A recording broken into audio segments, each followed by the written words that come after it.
V družbi Mastercard smo v najnovejši raziskavi Master Index, ki spremlja plačilne navade Slovencev med 18 in 55 let, ugotovili, da Slovenci vse pogosteje plačujemo brezstično.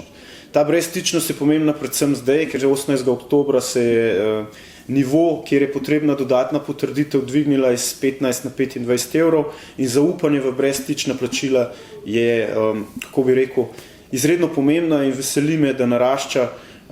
Torej, če je bila 3 leta nazaj še recimo zaupanje po neki metriki 34%, je sedaj že doseglo polovico. 3 leta nazaj je bilo brezstičnih plačil približno četrtina, zdaj jih je pa že praktično polovica vseh plačil je brezstičnih. Ko bojo odpravljene še zadnje tehnološke ovire, pa mislim, da bo ta trend še naraščal. Drugo področje, ki je zelo pomembno za našo analizo, pa tudi najhitreje narašča, je uporaba mobilnih telefonov za vse možne oblike plačevanja.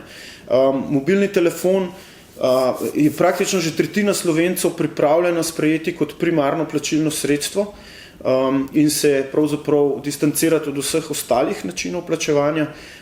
Deklariralo pa se je 48% Slovencev, da so že uporabili mobilni telefon za katerokoli obliko plačila. Eno od področij, ki zadnja leta tudi precej hitro narašča in bo naraščalo še v prihodnost, je spletna trgovina. Trenutno se je izreklo 70% Slovencev, da so že spletno nakupovali in tudi pričakujemo, da bo ta trend zaradi same dinamike plačil in migracije določenih storitev na splet naraščal še v naslednjih letih. Eno od pomembnih področij je tudi plačevanje v tujini.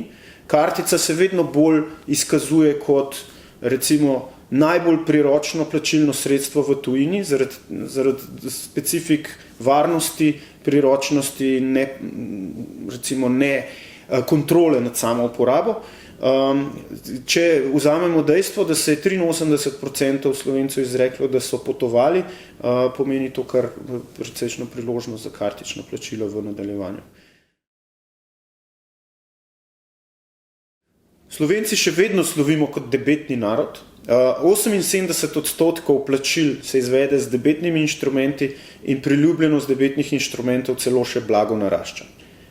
Kreditne kartice se sicer uporabljajo v neki meji normale, vendar so debetne kartice oziroma Pay Now kartice tiste, ki so dominantne. Morda še zadnja zanimiva ugotovitev, da 80% Slovencev meni, da dobro skrbi za svoje finance, od tega približno polovica preko spremljanja izpiskov svojih bančnih računov.